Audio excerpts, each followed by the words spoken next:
जनाब मेरे तो बहुत शिद्दत की है। फिर ना मेरे सिर दे विच कोई चीज़ मारी है, मेरा सिर सुन्न हो गया। इन्ना लोहे वाली नाली के नाल जनाब इन्होंने मैनूं कुटना शुरू किया। लोहे वाली नाली दे विच कोई पतली सी, जिथे जिथे मैनूं वजी उत्थे उत्थे जनाब मेरे जख्मी शिद्दत इस तरह की इन्होंने गाली गलोच की है। इन्हें मैनूं कहा है कि जे तू अगर साडे नाल शोर शराबा पाई, मैं इन्होंने कहा मैं इन्हें मैनूं मारन तो पहले यह गल हुई सी कि मेरे नाल तुसां कोई बदतमीजी करनी शुरू कर दी है। मैं जाके CPO ऑफिस पेश होवांगी, मैं हाई कोर्ट पेश होवांगी। उन्होंने मैनूं कहा तेरे बच्चे मार देंगे, तेरे बच्चों नाल जुल्म करांगे, तेनों जगह जगह ते कढ़ावांगे, तेनों जलीलो खुआर करांगे। मज्जां दियां भैणां हुंदियां ने, तू जलील होई जाना साडे अगे चढ़ के। असीं तैनूं आने कि चलो साडे कोलों तैनूं डंडे सोटे लग गए ने तो तू साडे नाल जिवें मुकना बै के मुक जा। जनाब ये रोज़ मेरे नाल जुल्म करनगे, रोज़ झूठे पर्चे देंगे। मैं गरीब औरत कितों अपने बच्चे पालांगी, या मैं अदालतां दे के मैं केसां दे मूँह भरां।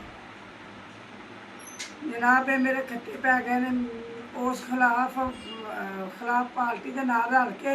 जनाब वो जिन जाते ने उंज करते हैं। इन्हां दा तोकी नहीं मिले, मेरे ते पर्चा दे ले। इन्हां दा की काम सी मेरे नाल आके बदतमीजी करन दा? कोई तोका है ही इन्हां दा मेरे नाल बदतमीजी करन दा? ये जनाब ये तो पहला भी इन्होंने मेरे बंदे तो झूठा पर्चा दिता, तो मैं उत्थे जाके आख्या अजीम गुजर सौं चुक जे असी इस गल का मैं सजा लैन तैयार हाँ। जनाब इन्होंने करार पा के दरम्यान च गल आ गई। तो बंदे गवाह ने जिन्होंने को आख्या साढ़े को कोई मुद्दा नहीं फड़िया, असा कहन दे उत्ते पर्चा दिता ने। मैं उत्थे जाके शोर शराबा किया कि मेरे बंदे तो झूठा पर्चा ना दो। इन्हें मैनूं 15 CC दे विच रहाया।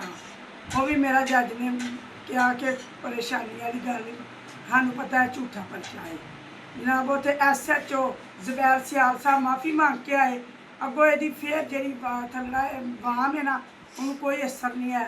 रिश्वत लै रही है, बुक्कां दे बुक रिश्वत लै रही है। कोई इन्हों वड्डा मुलाजम कोई हथ नहीं पाना, ना CPO ना DPO, ना लैनी ना देनी। ये सिर्फ रिश्वत के उत्ते लगे ने। अख्तर साहब है, उतलो जी ये बिलाल साहब है। तीसरा बंदा मैं पहचाननी हाँ, बिलाल हम मैं कोर्ट के पहचानी हाँ। मैं क्या बंदा मेरे घर गया वे, इन्हें आख्या वे मैं कोलों मुद्दा लैके आया हूँ वे ये दिता है, फिर तेरे तो भी देना है। जनाब मेरे तो काहदा देना है, मेरे तो काहदा देना है? मेरी इन्हों की कोई मुखालफत नहीं चलती। इन्होंने सरकार सिर्फ और साड़ी मुखालफ पार्टी की वजह तो ये हुण इस इरादे ते आ गए ने कि साड़ी 302 इन्होंने कितों करवानी है।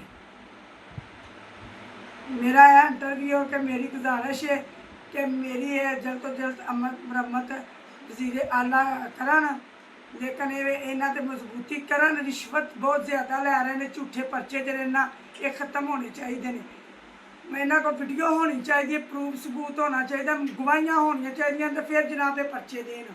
ये गवाहियां तो बगैर पर्चे देंगे, ये कुरान पाक के मौजूदा विच रख के पर्चा देन। कुरान पाक नूं बाहर कढ़ के इन्हां दा ते मान घरान ही कोई नहीं। ये तो सिगरट ते विकण वाले बंदे ने। तो जनाब मेरी गुजारिश है, मैं गरीब औरत हाँ, मैनूं इंसाफ चाहिए। इन्हां जिहड़ी मेरे नाल शिद्दत की है जनाब, मैं अपने भी इज्जत नूं अगे रख लो, मेरी भी इज्जत नूं रख लो, मैनूं इंसाफ दिवाओ।